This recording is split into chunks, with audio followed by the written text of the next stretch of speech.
Next on Secrets of War. In the critical battle for North Africa, German General Erwin Rommel, the Desert Fox, seemed unstoppable, a warrior with a mystical feel for the battle.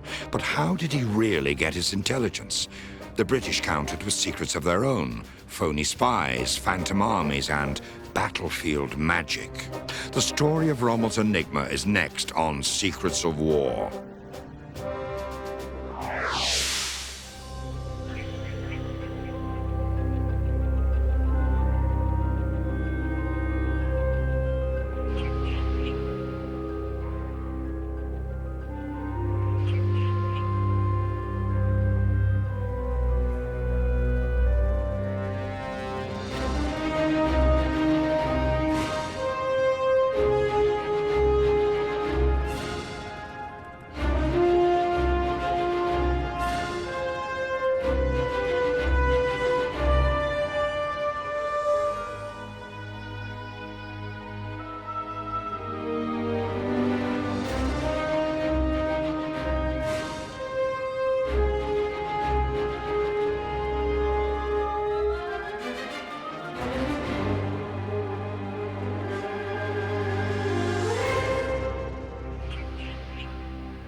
In February 1941, Hitler's favorite general, Erwin Rommel, landed in North Africa to take command of the Afrika Korps.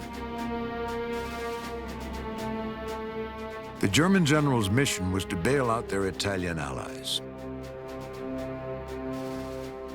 Italian forces had been driven from their Libyan colonies by the British General Sir Archibald Wavell, who'd taken Cyrenaica, captured Tobruk, and now threatened to throw the Italians out of North Africa. Rommel's secret orders were to drive west to Cairo and Suez, destroy the British, continue into Palestine, Arabia, Persia, and link up with the northern pincer coming down from the Crimea. If successful, this campaign would give the Germans control of the Arabian and Caspian oil fields and the entire Middle East. Rommel's first order was one of deception. He paraded his forces through the streets of Tripoli. In a classic move, he drove his tanks in a giant circle. The panzers passed the reviewing stand again and again, a massive show of exaggerated force. A force that then disappeared into the desert.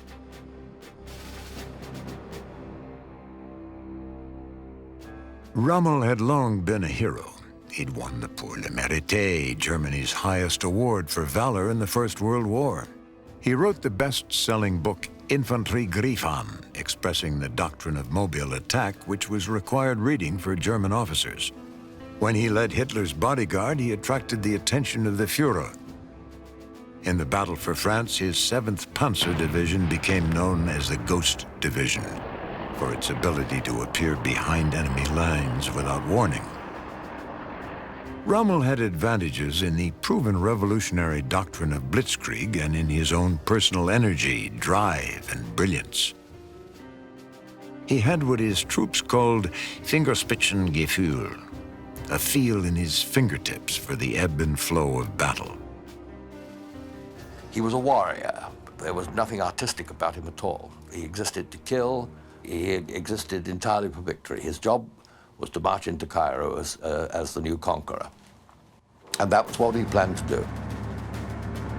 The Afrika Korps was made up of veterans, the best infantry in the world, and the Panzer doctrine of rapid tank thrusts, supported by mechanized infantry, mobile artillery,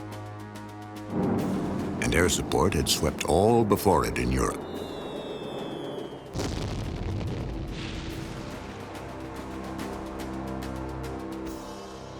Now Rommel saw before him the vast deserts of North Africa, a perfect battleground for his tanks. His weapons were the best in the world. The German tanks outgunned the British, while the rounds from the light British guns bounced harmlessly off German armor. Rommel had taken the high-velocity 88 anti-aircraft gun and adapted it to anti-tank service, where it was a deadly, destructive surprise. The British forces in the western desert were scattered at the end of a long supply line stretching back to Alexandria. Rommel sensed their weakness and quickly attacked, driving east through Mersa Matra.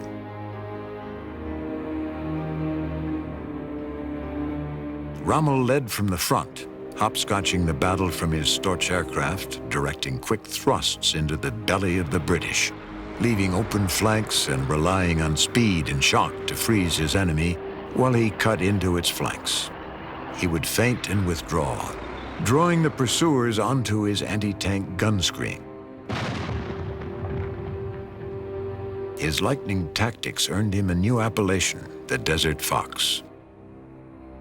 Rommel's advances absolutely astounded the Germans. You know, Berlin was often having to reprimand him. He wouldn't wait for that kind of thing. If he saw a chance, and he knew how weak the British forces were, disorganized, he would take it. Rommel's tactics and strategies seemed to be mystically brilliant. His uncanny ability to anticipate British strategies seemed to be a supernatural gift. But in this campaign, he had a secret weapon, one which would eventually be used against him by his enemies, with devastating results. That weapon was the intelligence he gathered through various means, but the British too had covert means. In Bletchley Park, outside of London, a secret army of cryptographers worked on breaking the German Enigma. This encoding machine, used by every command in the Wehrmacht, generated codes which were considered to be unbreakable. They were not. Polish cryptographers had been working to break the machine since the 1920s. With the help of Hans Thilo Schmidt, a spy in the German coding office, they'd had some success. Now, with the Nazi occupation of Europe, brilliant mathematicians gathered at the Government Code and Cipher School at Bletchley Park to attack the machine code. On May 22nd, 1940, they had their first breakthrough into the German Air Force Code. Luftwaffe signals revealed an Italian plan to attack British convoys shuttling between Piraeus in Greece and Alexandria. The message was passed to the British Admiral Sir Andrew Cunningham, who set a trap.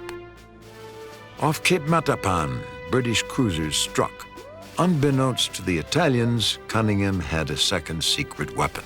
The first shipborne radar directed his fire to an Italian fleet in darkness and fog.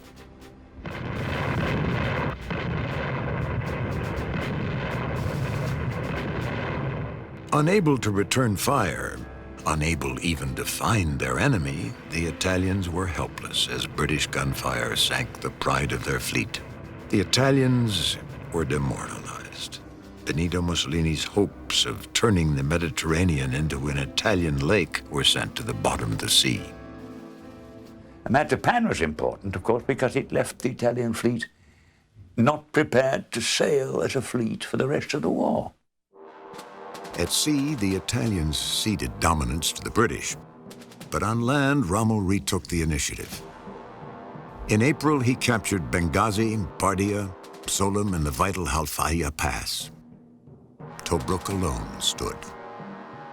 The British were on the defensive.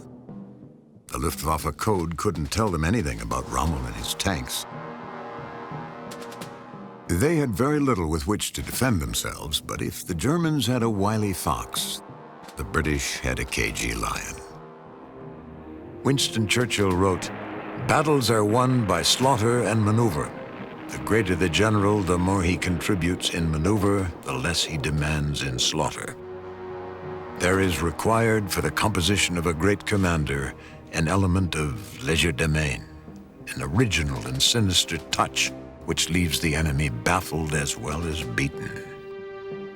The British embraced this need for deception.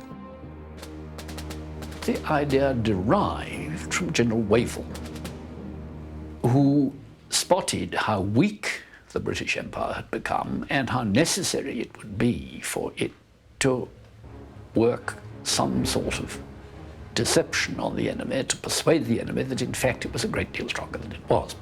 The technical term is creating a notional order of battle. General Sir Archibald Wavell commanded British forces in North Africa. Playing for time, he created a new organization known as A-Force to initiate and orchestrate deception. It was not enough to conceal what he proposed to do. It was necessary to persuade the enemy that Wavell was going to do something else, to have a complete cover plan. A cover plan called Camille sought to convince the Axis forces that Wavell had weakened his forces by sending troops to Cyprus. It was a ruse. There was some splendid phantom headquarters being set up. One officer went backwards and forwards over Cyprus, pretending to be the headquarters of this and then pretending to be the headquarters of that. The Germans and Italians were misled into thinking that the British had been weakened. Wavell then attacked and achieved tactical surprise. He drove through a split in the Italian defensive line, retook Bardia and Solom. By April 1941, under relentless German attack, the British were forced to evacuate their troops in Greece to Crete and to Alexandria. Then the codebreakers at Bletchley broke further news. Crete was next in the Axis list. Ultra, the material from Bletchley, gave us absolutely the whole German plan. We knew where they were going to land, we knew which airfields they got targeted, and where their parachutists were coming in. Allied General Bernhard Freiberg's forces were too weak to repel the attack, but his few gunners deployed around the drop zones decimated the German paratroopers. For the paratroops, Crete was a Pyrrhic victory. Over 4,000 men of Hitler's elite assault troops were killed, another 2,000 wounded. The Paras would never fight as an airborne assault force again. But again, the British faced defeat. They were driven from the island as relief forces were sunk at sea. Now Malta stood alone astride the critical sea lanes to the east. Malta, a British colony, stood only 60 miles from Italian bases on Sicily. The Regia Aeronautica, the Italian Air Force, should have had an easy conquest. The convoy routes from Gibraltar to Alexandria passed within air range of Axis forces in North Africa and Sicily. Should the British lose control of the island and the choke points between it and the coasts, they would have to ship supplies to Cairo around the Horn of Africa, dogged all the way by German subs. If the Italians took Malta, Rommel's supply lines would have been protected, British supply lines extremely vulnerable. Malta's fate depended on Britain's ability to supply it by convoy from Gibraltar in the west and Alexandria in the east. British strategists thought Malta indefensible and urged Churchill to abandon it and save his forces. But Admiral Cunningham knew that Malta was an ideal base for a striking force, an unsinkable aircraft carrier that controlled the Mediterranean. We started reading the Italian convoy cipher, the C-38, and were killing so many Axis ships that they decided that it wasn't safe for Rommel to go forward until they knocked Malta out. Operation Hercules was Hitler's next secret plan for the invasion of Malta. But the unexpected and devastating losses in the paratroop forces threw doubt in the German designs and had a marked effect on Hitler. The Germans had no idea the British were reading their message traffic. They had no idea why they took such heavy losses. They came to believe that paratroop assaults were suicidal. The first discussions that came in our Ultra were that there should be an invasion. There was the question of whether it should be accompanied by parachute forces. Germans ruled it out. It had to be done by Italian ships, German air cover, but no parachutes. Ultra had weakened their resolve. The Germans couldn't decide what to do with Malta, whether to starve it, invade, or bomb it into submission. Goering announced that Malta would be destroyed by massive attacks from the air.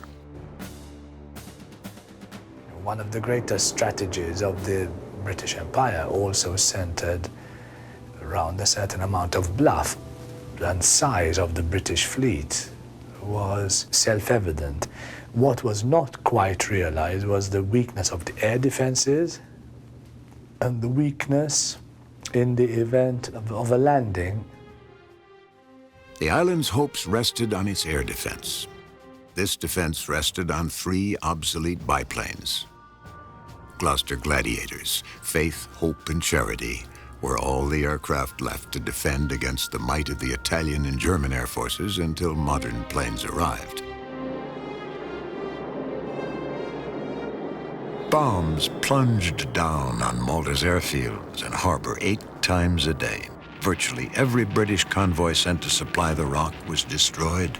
Food and munitions grew scarce. Bombers and subs were forced to withdraw to Alexandria. Sailing on the surface was suicidal. Submarines were pressed into magic carpet and underwater supply service from Alexandria. By August, the Maltese were near starvation, near defeat. A fast convoy was ordered, codenamed Operation Pedestal. Attacked by subs, dive bombers, torpedo bombers, E-boats, aerial mines, and destroyers, the convoy was decimated. The carrier Eagle, the cruiser Cairo, and several merchant ships were sunk. Other cruisers, destroyers, and transports damaged. Off Sardinia, the escorting carriers and cruisers pulled out, leaving the unescorted convoy to face the Italian fleet.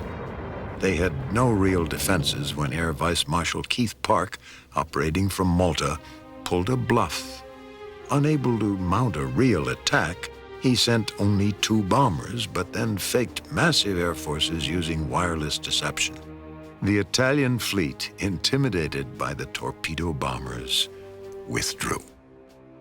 The tanker Ohio finally limped into Grand Harbor, heavily bombed, and relieved the island with 55,000 tons of vital fuel supplies.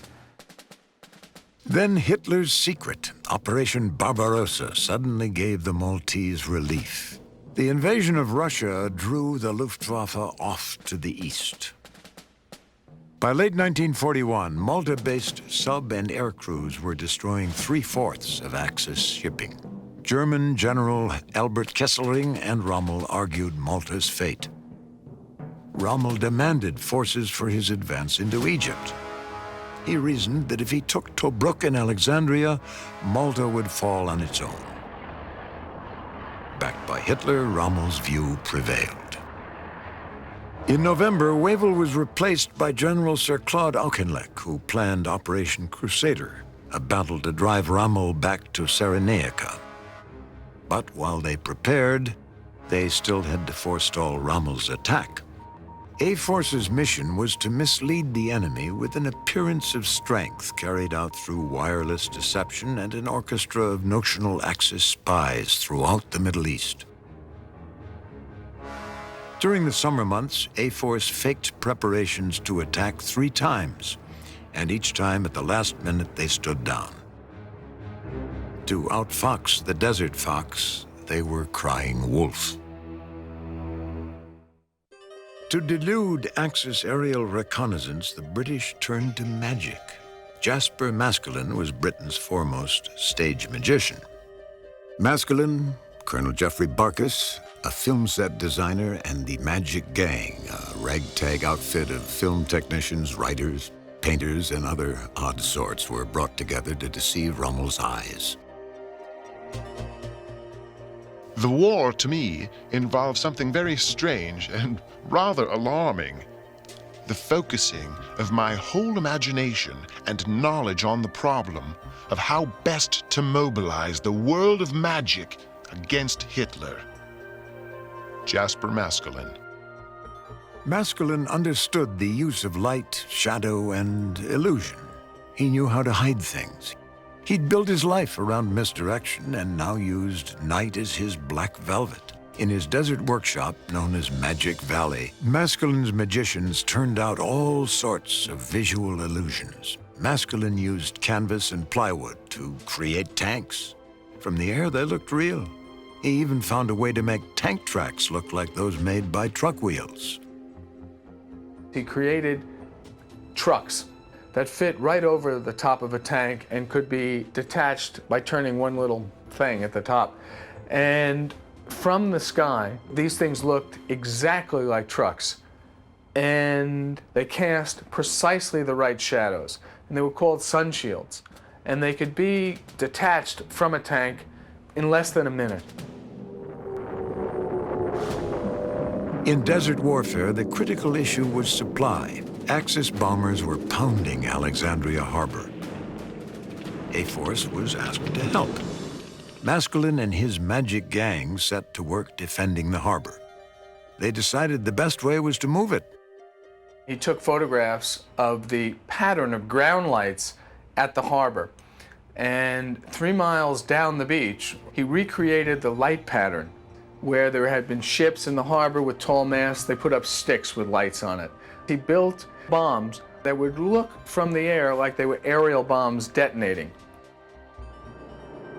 As German bombers flew over, the magic gang blacked out the harbor and turned on their lights.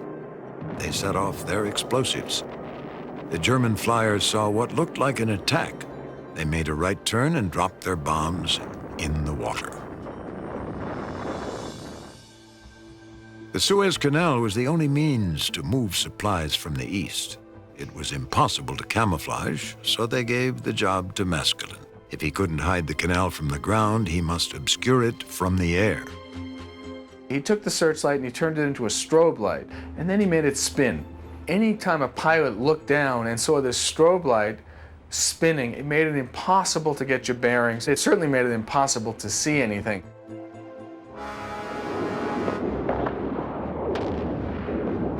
Now in the west, at the far end of his supply lines, General Auchinleck's Operation Crusader ground to a halt. Rommel again seized the initiative. He attacks again in January 42. By now we have Enigma on him.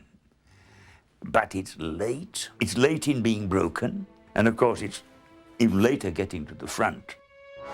To support Rommel's new campaign, Malta was hit by tremendous bombardment. Ships were sunk in the harbor, the defenses blasted, Maltese destroyers sunk by mines. There was no fuel. Maltese forces couldn't interrupt Rommel's supplies. The Desert Fox was on the move again, probing, feinting, and building for a major attack.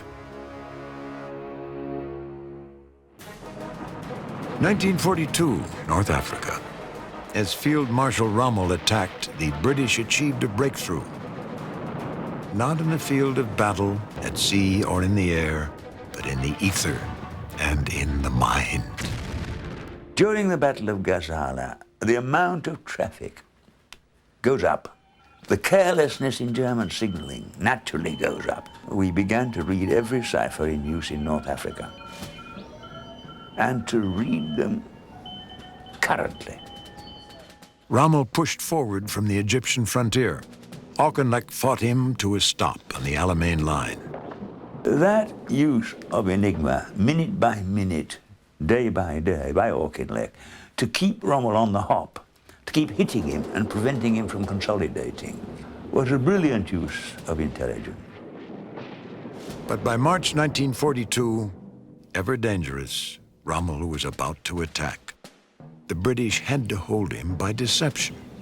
Their target was the Wehrmacht intelligence section, located in a secret underground bunker complex hidden under a meadow at Zossen, near Berlin. Here, analysts tracked the British forces.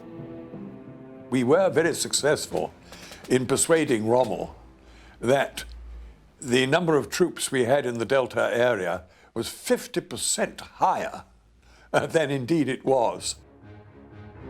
Zossen also encrypted its message traffic with Enigma. The British commanders read Rommel's orders, sometimes before he did. And now Ultra made them increasingly suspicious. Rommel seemed to have a preternatural knowledge of British dispositions, strengths, and intentions. Rommel simply was the man who knew too much.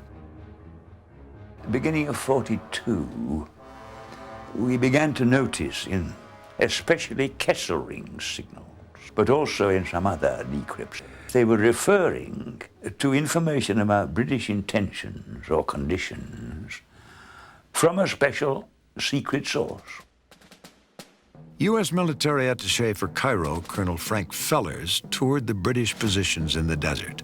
The British, desperate to have the U.S. enter the war, showed the American everything. Fellers sent detailed messages to the U.S. from the Cairo telegraph office. He used the U.S. diplomatic black code, a code he believed was absolutely safe. It wasn't. Our security people in London tied it up with the discussions that the Middle East people were having with the US military attaché, sufficiently to realize that this was the source. The black code had been stolen from the safe of the American embassy in Rome by the Italian Secret Service. Rommel was reading the Allies' mail.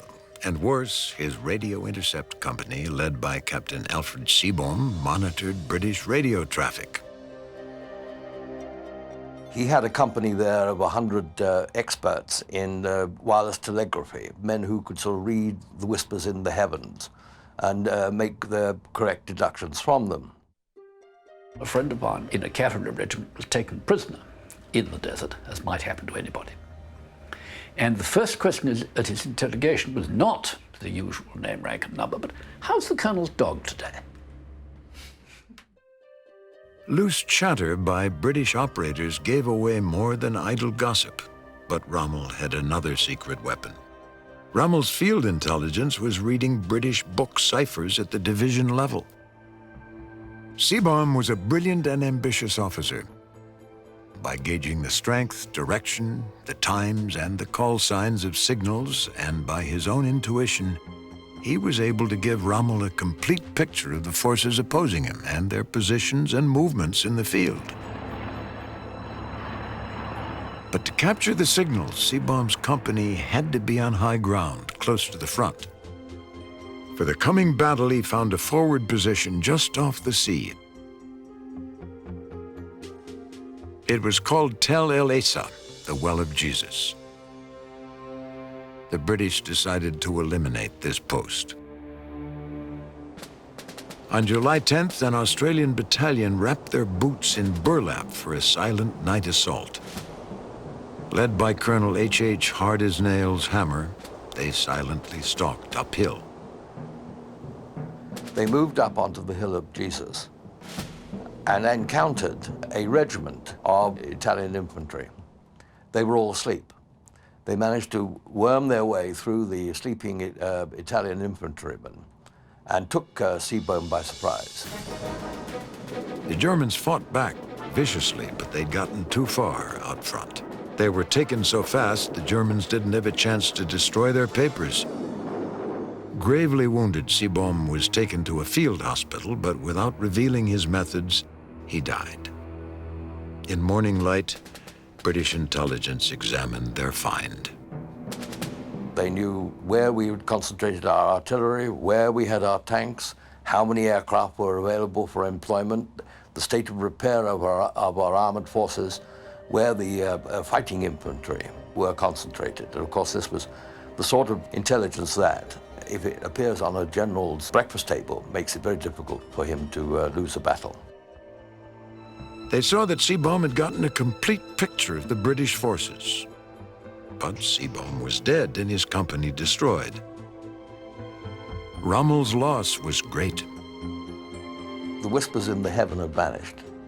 He was now virtually a blinded man. With his main source of intelligence eliminated, Rommel now only heard what the British wanted him to hear. The British saw that they could use what they'd learned about German radio intercept operations to plant a great deception. In the destroyed headquarters of Rommel's radio intercept company on Tel El Esa, among the code papers, British intelligence found a book, a bestseller by Daphne du Maurier. But one thing was strange. It was in English, and on the flyleaf, the price, in escudos, was in Portuguese. Lisbon, the capital of Portugal, a neutral country, was a nest of spies. British intelligence paid a visit to the bookstore. Yes, the book was available in English. 12 copies had been sold to the German embassy. Why would the Germans want 12 copies of a book in English? To British intelligence, multiple copies could only mean one thing: a book code. The Germans had a spy somewhere.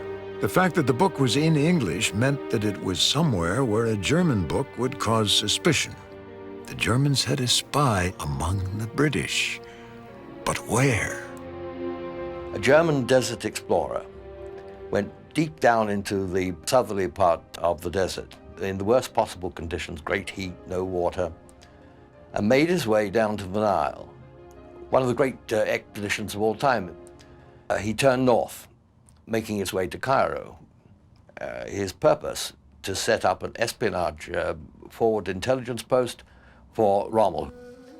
Cairo was a divided city filled with intrigue. The British colonial power was deeply resented and secretly undermined by Egyptian nationalists. At night, the city sought relief in revelry. The famed belly dancer, beautiful Hekmet Fahmy, performed her exotica nightly at the Kit Kat Cafe and lived in a houseboat on the Nile. Hekmet Fahmy was an Egyptian nationalist. If she heard anything which would weaken the British, she passed it along to nationalist officers. As the toast of Cairo, Fahmy heard a lot. At the club, she was introduced to a free-spending gentleman named Epler. He had a lot of money. His English pounds came from SS counterfeiters. He was the German spy, trained at Abwehr intelligence headquarters in Berlin. He'd trekked 1,000 miles through the southern desert.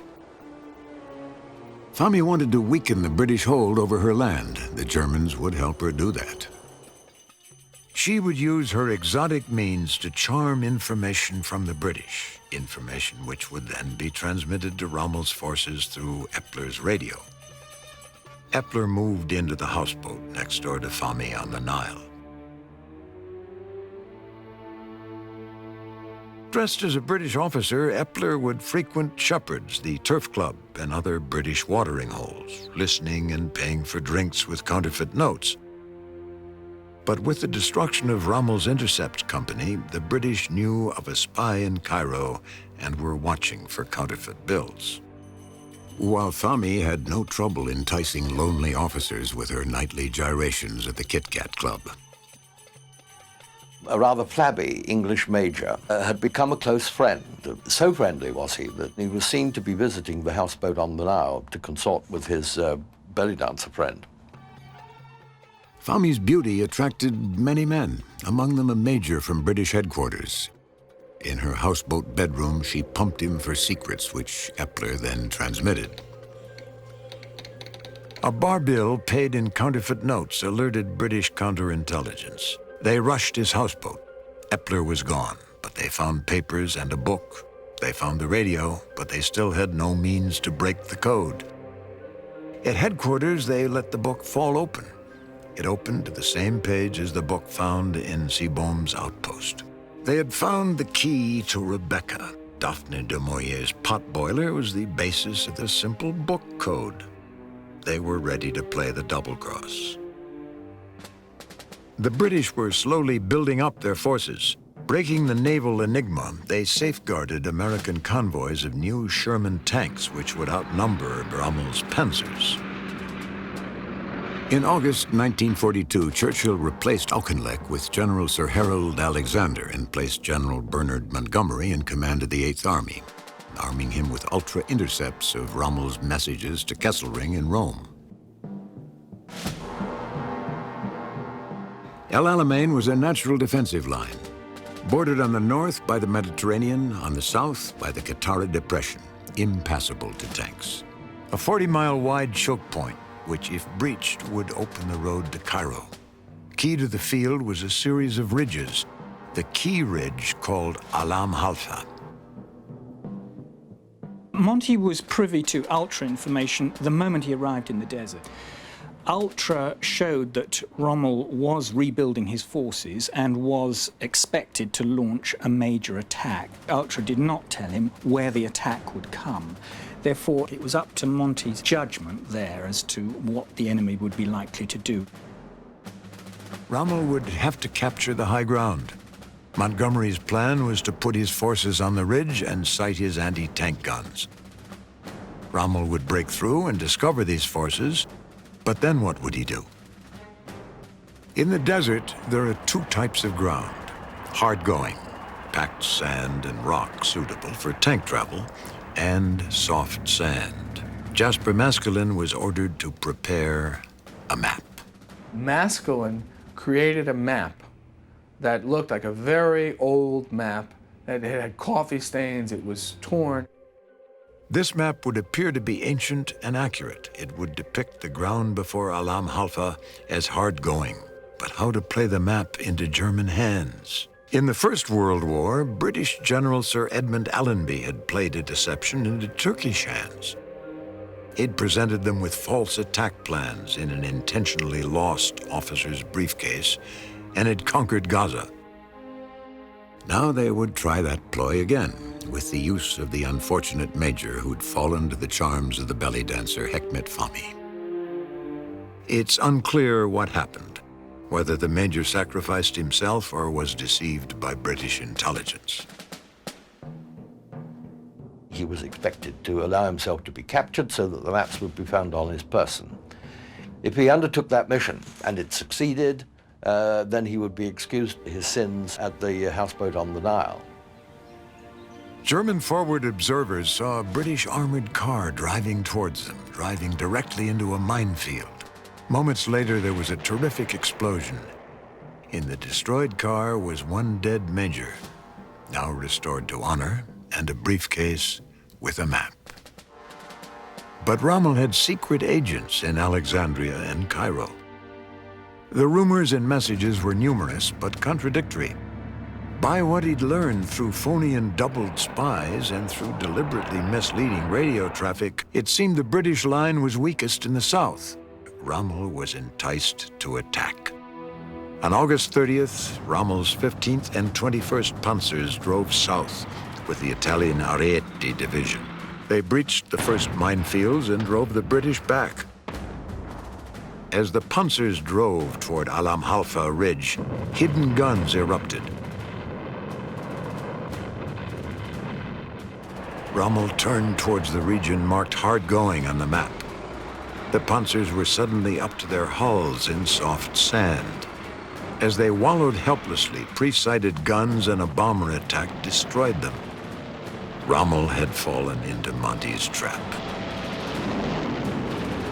Rommel had drawn up on the Wire, the Egyptian border, and now the British built up their forces for the critical battle for North Africa. The British realized that brute force could not create an advantage. They would have to turn to deception once again.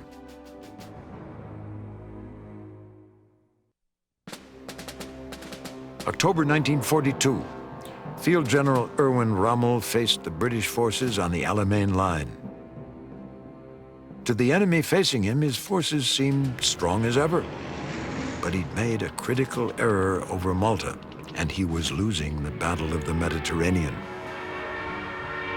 Malta, having survived the bombardment, was back in action. Those supply lines were absolutely devastated. 48 ships were sunk, most of them tankers or ammunition ships. Now, this completely ruined Rommel. He couldn't move his forces. Short of fuel, ammunition, and food, Rommel watched the British build for an attack. Rommel expected the assault in the north, and it created an enormous minefield called the Devil's Garden. An attacking force would be caught up in the mines while panzer forces in reserve would destroy them.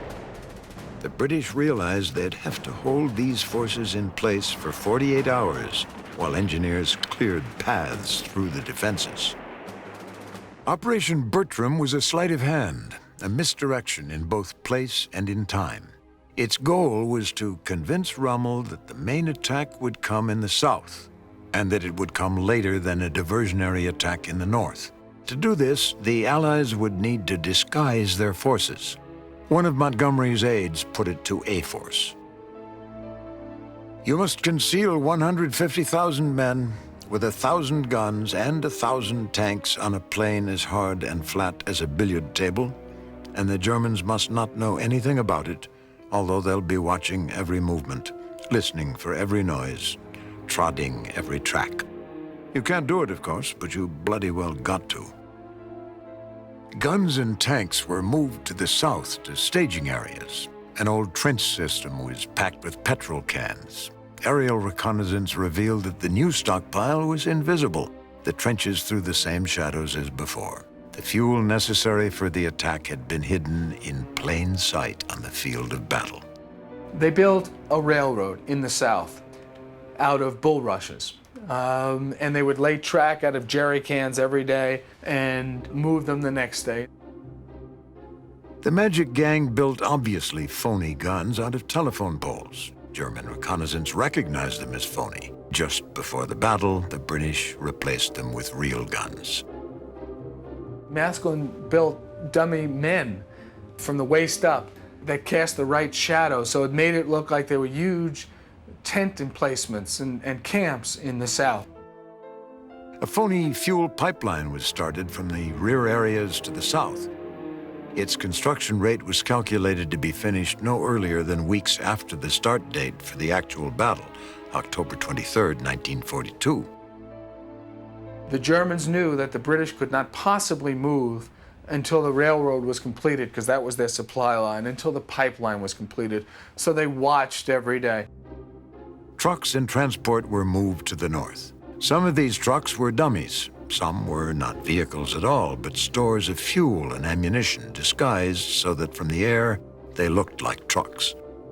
They had all of their tanks in the south and all of their transport vehicles in the north. 2 nights before the battle was to begin, they moved the tanks back to a staging area and replaced them with Maskelyne's dummy tanks. At night, they brought the tanks up, slipping them under shields. Little by little, with tracks swept clean, forces were moved forward.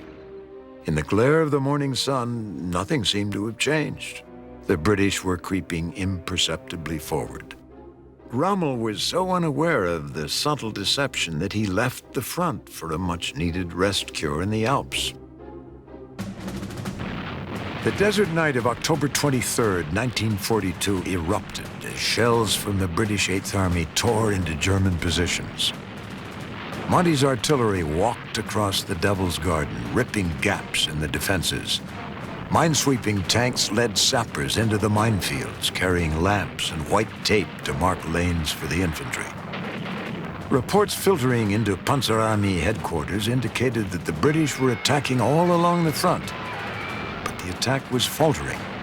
The defenses were formidable, the minesweepers were breaking down, infantry was clearing mines by hand, probing with bayonets into the sand. The Germans held their reserves. Suddenly, another front opened on the sea. The British had launched an all-out amphibious landing. The thunder of naval guns and rockets, the sounds of anchor chains, the smell of fuel oil, signs of a massive attack, and off the coast, an enormous smoke screen obscured the forces. The German 90th Light Infantry's reserve and the Luftwaffe were diverted from the front lines to the beach. As the 90th prepared to meet the landing, German planes dropped tons of bombs into the smoke. But as the smoke cleared, the entire invasion force had disappeared. Only a few drifting barges floated harmlessly offshore. The Magic Gang had struck again, and the non-existent British landing had in fact gone up in smoke. Then on October 24th, a critical convoy of 5 ships with crucial supplies for Rommel left Naples. The British Navy wanted to sink all 5, but that might give the game away. The rule was that no ship could be sunk without being sighted by aircraft, and having the Germans in turn sight the aircraft which had discovered their position. There was no time for this, and sinking all 5 ships would raise suspicions. These ships were critical, but so was the ultra-secret. The decision must go to Churchill. The great deceptor pondered. Then in the British code rooms in Cairo and Malta headquarters, a message from London decoded. Sink them. One by one, the ships were tracked down and sunk, the last one within sight of the coast. The Germans could not fail to take notice. Had Ultra been lost? To misdirect, A-Force sent a congratulatory message to their harbor spy in Naples. They gave him a bonus for targeting the convoy. He never spent it. He didn't exist. But he was all too real for the Germans, who, as the British intended, had decoded the message and believed it.